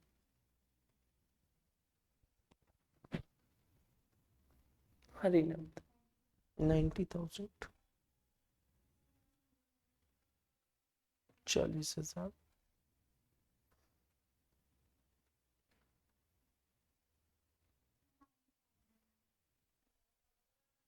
90,000। क्या तक क्लियर? अच्छा, इंटरेस्ट हमें निकालना है। इंटरेस्ट कौन सा निकालना है? टोटल क्या? नहीं, वो इंटरेस्ट जो डिविडेंड का केस मिलने वाला है। तो ये बताना हमें, लोन हमने यहां पे भले ही ले लिया हो, इन्वेस्टमेंट कहां पे किया है? 1 जुलाई पे। तो यहां से यहां तक का जो इंटरेस्ट होगा वही होगा ना। तो बताना कितना आ गया हमें? 10 लाख का 12% की रेट से। कितने महीने का? 9 महीने का। तो कितना हो गया टोटल? 90,000। यहां तक क्लियर हुई चीज? भले इंटरेस्ट कितना हमें पे करना पड़ रहा हो, 1,20,000, लेकिन डिविडेंड के लिए हमारा इंटरेस्ट कितना जा रहा है? 90,000। मतलब ये क्या सीखा हमने? हाउ टू कंप्यूट क्या? In amount. ये किस तरह से कंप्यूट होगा ये हम लोग ने सीखा है। अब इसको किससे कंपेयर कर ले? 20 of the dividend whichever is lower is eligible for क्या? डिडक्शंस। नेक्स्ट लिखेंगे, compute amount of deduction. Interest नहीं है इस बार, ध्यान रखना है। What will be the amount of deductions? Interest amount और 20% ऑफ क्या? Dividend whichever is lower. Compute amount of deduction as interest for dividend income. यहां पे बताना 1 अप्रैल 2023, 10 लाख 12% की रेट से, और इन्वेस्टमेंट कितना किया हमने? 10 लाख उसी डेट पे। 31 मार्च 24 को डिविडेंड रिसीव हुआ कितना? 4 लाख। चलो फटाफट कंप्यूट करो। क्या अमाउंट ऑफ डिडक्शन बताना है, अमाउंट ऑफ डिडक्शन।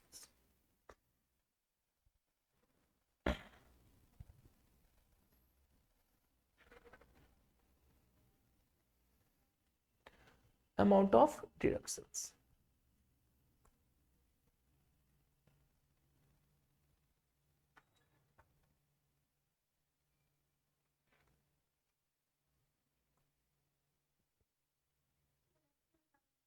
CSR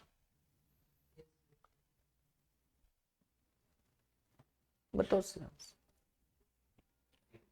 क्यों किया?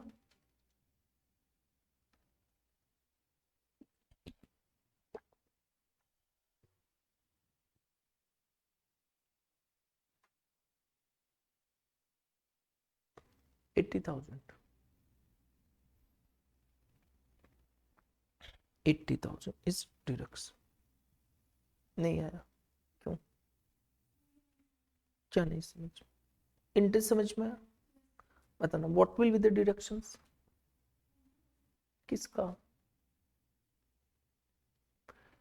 अमाउंट ऑफ डिडक्शन कितना होगा?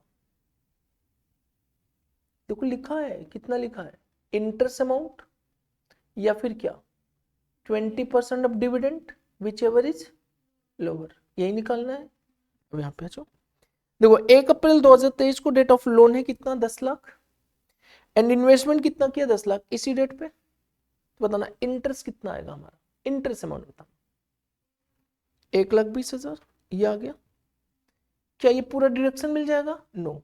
इसको कंपेयर करेंगे और 20% ऑफ क्या, डिविडेंड, और डिविडेंड मुझे कितना मिल रहा है बोलो, 4 लाख। तो 4 लाख का 20% कितना हो गया, 80,000। 4 लाख का 20% कितना हो गया, 80,000। विच एवर इज लोअर कितना हो गया, 80,000। This is deduction. अब अगर मैं इसी में कहूं कि what will be my dividend income, तो क्या 4 लाख पूरा या 4 माइनस 80? 4 लाख माइनस 80,000 डिडक्ट, यही केवल खर्चा आपको डिडक्शन इनकम के अगेंस्ट में क्या होगा, अलाउबल हो जाएगा। अब हमारी इनकम कितनी हो जाएगी, 3,20,000। यहां तक क्लियर? तो यहां पे अगर लिखना चाहते हो तो लिख सकते हो डिविडेंड इनकम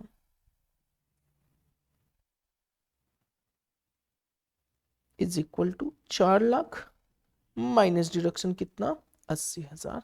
टोटल कितना हो गया बताना, 3,20,000 रुपए, 3,20,000।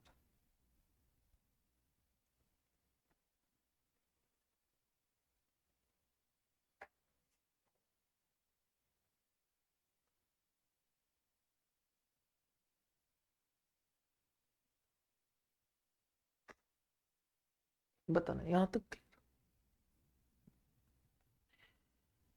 क्लियर है? किसी को डाउट है? नेक्स्ट एग्जाम्पल, डिडक्शन बताना है, deduction of dividend.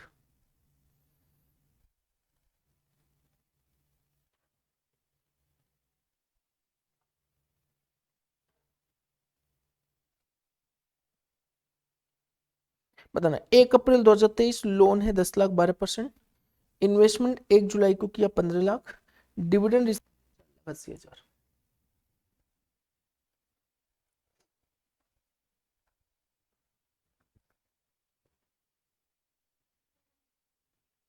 Deduction 90,000। Okay,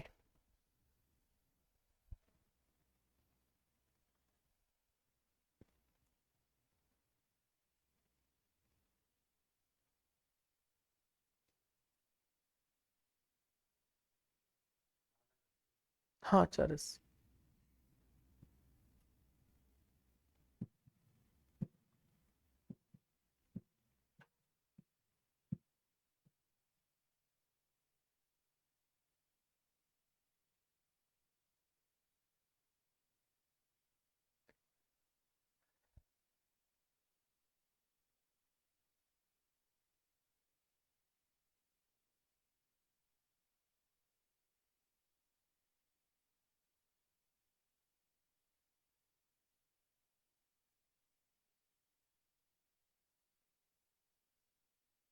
नब्बे हजार, 90,000, 90,000।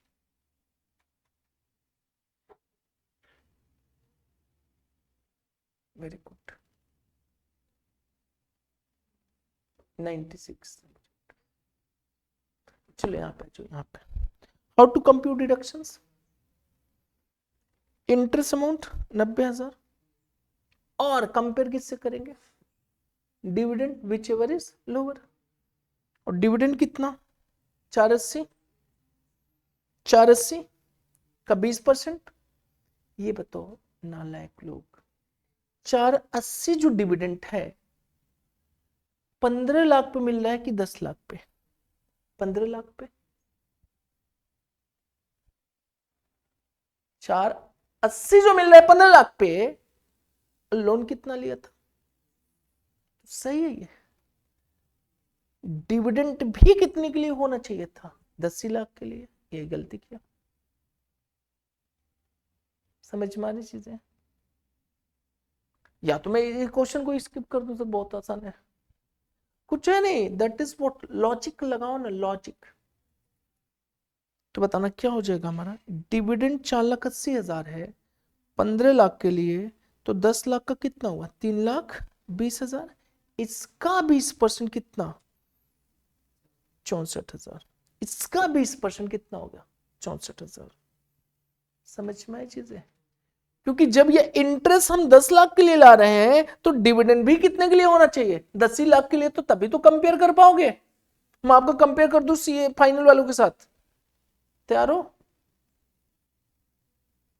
तो फिर क्या करूं सर, रुको पहले फाइनल पहुंच जाने दो, या फाइनल को इंटर पे लाओ, तभी तो कंपेरेबल है। समझ में आई चीज, deduction is equal to how much, 64। एक और करेंगे क्वेश्चन। हाँ साक्षी बताओ, पहले ये बताना ये समझ में आया था, क्यों समझ में, ऐसा कैसे क्वेश्चन है तो, हाँ बताओ क्या समझ में, हम क्या कंप्यूट कर रहे हैं बोलो, deduction. What will be the deduction, interest जितना आ रहा होगा और डिविडेंड, उस लोन के रिस्पेक्ट में जो इन्वेस्टमेंट किया हो वो डिविडेंड जो आ रहा होगा, विच एवर इज लोअर। समझ में चीज, अब यहां पे हमने लोन कितना लिया था, 10 लाख, इन्वेस्टमेंट भी कितना किया, 10 लाख। तो इसका मतलब जितना भी डिविडेंड मिलेगा 10 लाख के लिए, तो पूरा का पूरा लोन वाला ही लगाया है पैसा। तो हमने क्या किया, 10 लाख का 12% की रेट से कितना, 1,20,000। और डिविडेंड कितना आ गया बताना, 4 लाख का 20%, 80,000, विच एवर इज लोअर। यहां तक क्लियर। अब यहां पे हमने लोन लिया कितना, 10 लाख, लगाया कितना, 15 लाख। कब लगाया, 1 जुलाई को। तो इंटरेस्ट हमारा कितना आ जाएगा, 10 लाख का 12%, 9 महीने के लिए कितना हो गया, 90,000। या फिर 20% किसका, डिविडेंड का।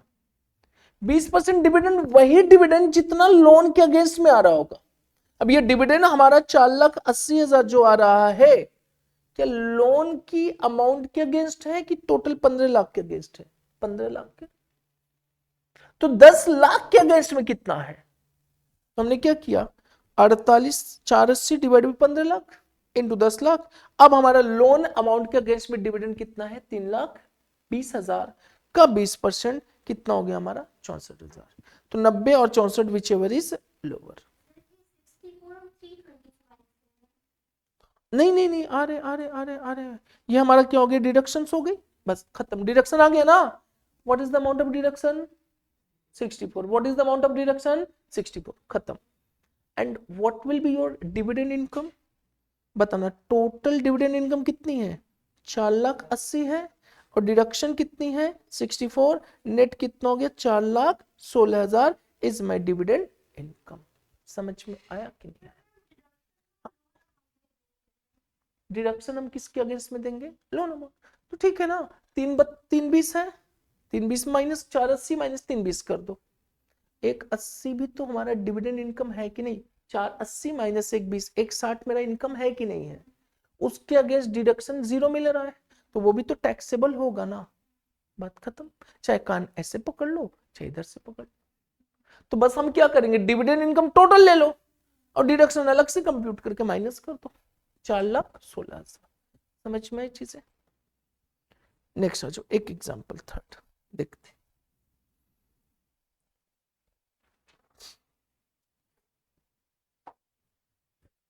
चलो बताओ फटाफट।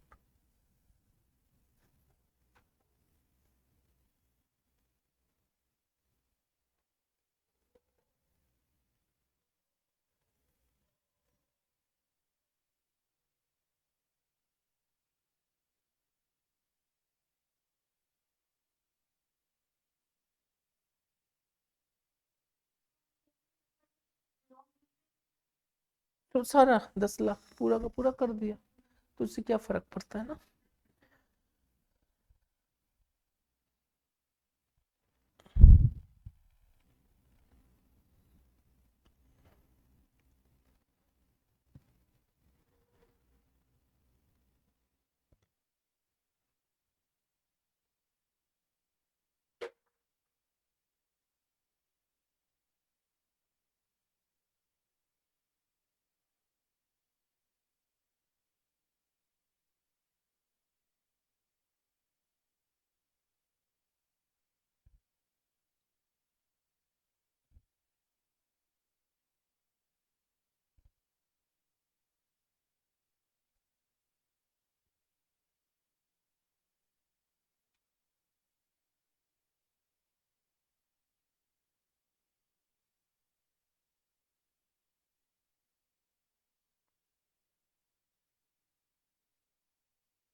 सेम 64। अमाउंट ऑफ इंटरेस्ट कितना हो गया 80,000, और ये कितना हो गया 64, विच एवर इज लोअर। यहाँ तक क्लियर? कुछ है? चलो हम बताना शिवांगी जी, कुछ है? नेक्स्ट आ जाओ। In above all cases compute amount of dividend which is taxable for mister AJ. In above all cases compute amount of dividend which is taxable for Mr. H।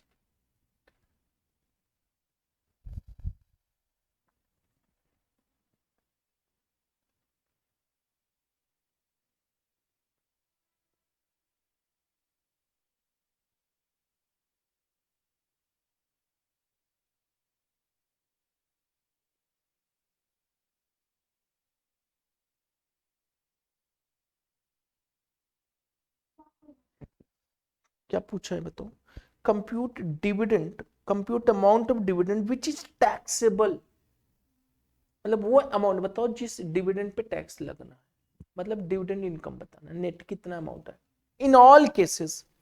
Case number 1 कौन सा किया था, ये वाला। तो बताना डिविडेंड इनकम कितनी हो गई, यहाँ पे कंप्यूट कर लेते 3,20,000। अब यहाँ पे हमने सेपरेटली दिया है क्वेश्चन, बताना amount of dividend, total dividend कितना 4,00,000, डिडक्शन कितना 80, तो ये कितना हो गया 3,20,000। दूसरे केस में कितना 480 माइनस 64 कितना हो गया 4,16,000।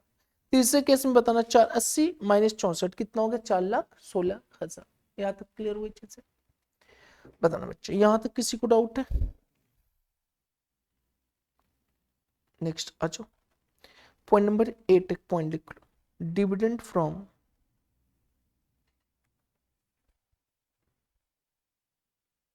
Dividend from domestic company, foreign company, mutual fund, unit trust of India.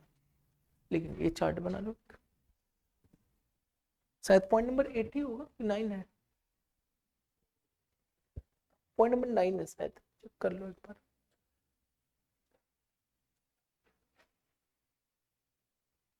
ये वाला पॉइंट हो चुका है, ये लिखा दिया है 9 है, हाँ 9 लिखो।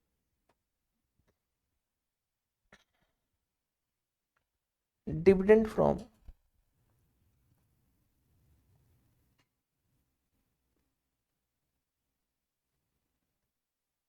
डोमेस्टिक कंपनी, फॉरेन कंपनी,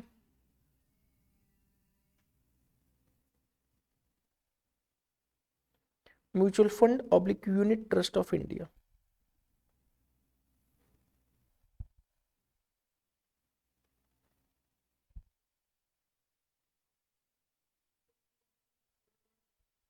हाँ, taxable in the hands of all SSC, taxable in the hand of all SSC whether resident or non-resident.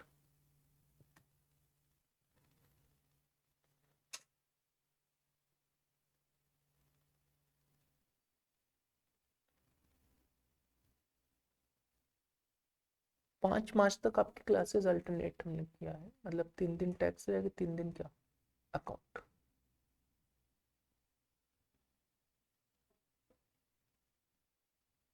क्योंकि थोड़ा सा हमारी क्लासेस चल रही है।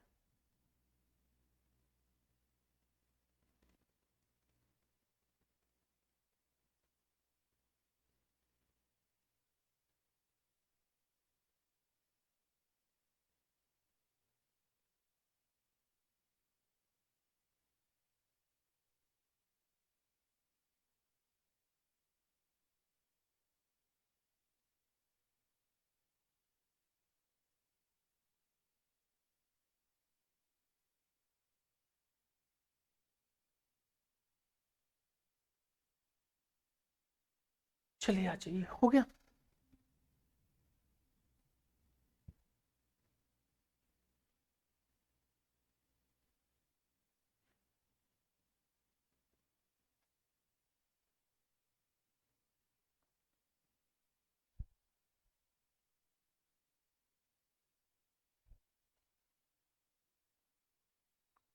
डिविडेंड हमारा कंप्लीट खत्म होता है। नेक्स्ट पॉइंट आता है, लिखेंगे पॉइंट नंबर 10 है sir, deemed dividend. Deemed dividend, deemed dividend, dividend, what is the deemed dividend? उससे पहले बताओ ना, what is the dividend? Company ने डिस्ट्रीब्यूट कर दिया तो डिविडेंड है। अच्छा, डिस्ट्रीब्यूट किया तो किसको मिला? शेयर होल्डर को। अब बताना, इनकम टैक्स में अब हमारा क्या कर रहा है कि अगर शेयर होल्डर को कंपनी से कुछ भी मिला, भले वो डिविडेंड के नाम पे ना हो, फिर भी वो क्या माना जाएगा? Deem dividend. हम मानेंगे कि वो क्या है? Dividend. If anything receive to the shareholders from the company always be treated as what? Deemed dividend. समझ में चीज? कंपनी ने बताना अपना एक एसेट्स दे दिया शेयर होल्डर को, डिविडेंड है क्या? नहीं। डीम डिविडेंड है क्या? यस। कंपनी के पास क्या था? मान के चलो एक एसेट्स था, कार, 5 लाख का, शेयर होल्डर को दे दिया, शेयर होल्डर है आप। तो बताना, वो 5 लाख का जो कार शेयर होल्डर के हाथ में जा रहा है, क्या डिविडेंड मानी जाएगी कि नहीं? Yes, that will be the deemed dividend. Dividend, normal dividend का मतलब जो डिस्ट्रीब्यूट कर दिया, जो डिस्ट्रीब्यूट नहीं किया फिर भी ने शेयर होल्डर को लेके गया, शेयर होल्डर लेके गया, लेकिन वो डिविडेंड नहीं बोला गया, फिर भी उसको क्या मानेगा? इनकम टैक्स एक्ट में डीम डिविडेंड मानी जाएगी। तो यहाँ पे आता है नेक्स्ट पॉइंट, हेडिंग लिख दो, डीम डिविडेंड। देखो, deem dividend means dividend not actually paid but some amount is deemed as dividend by the Income Tax Act 1961.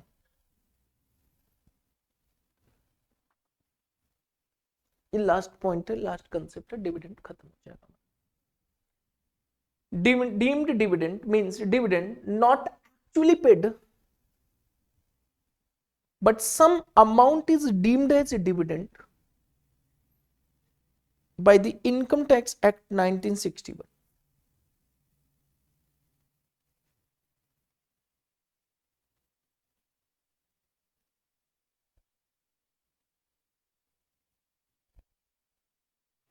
There are following situations where the transaction treated as deemed dividend, where the transaction treated as deemed dividend.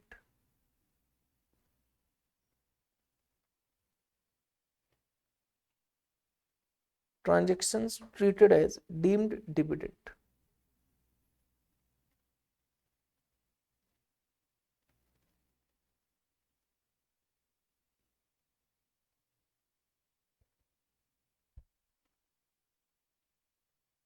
पहला, distribution of assets by company to its shareholders, section 2 clause 22A,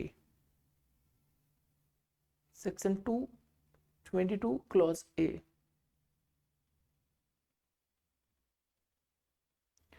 distribution of shares oblique debentures, distribution of shares oblique debentures to shareholders,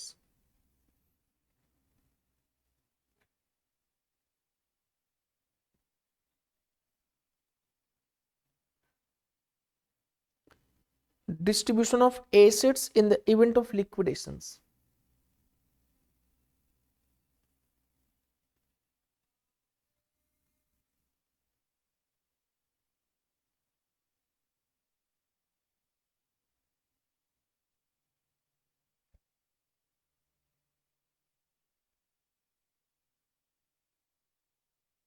and fourth, reduction of share capital, reduction of share capital,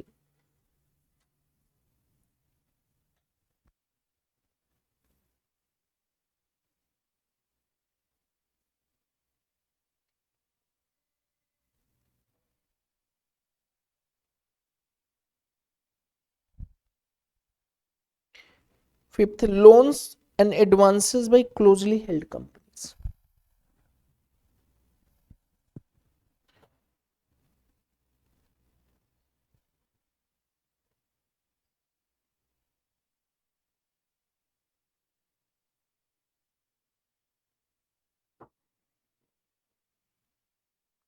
मतलब ये 5 ऐसे transactions हैं dividend न होने के बावजूद भी क्या माना जाएगा, वो डीम्ड डिविडेंड।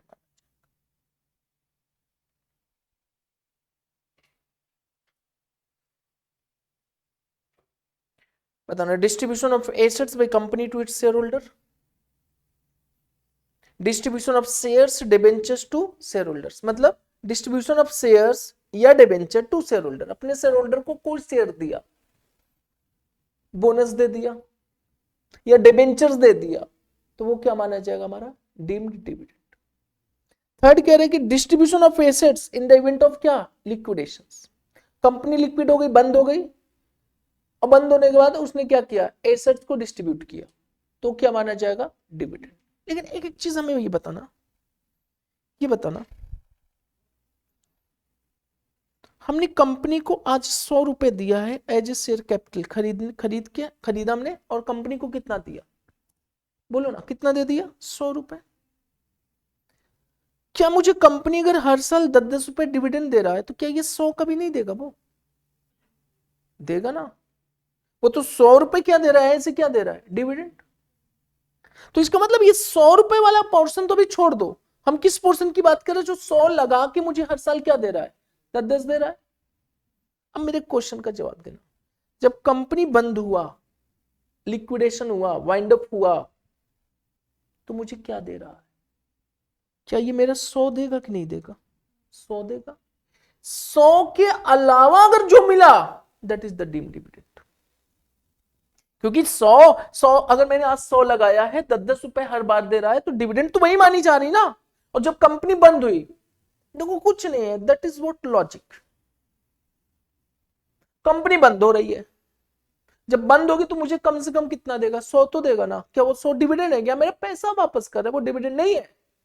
100 से ज्यादा देने पे जो ज्यादा देगा वो क्या बन जाएगा, और जाहिर सी बात है वो हमारा क्या बनना चाहिए, डीम्ड डिविडेंड बनना चाहिए।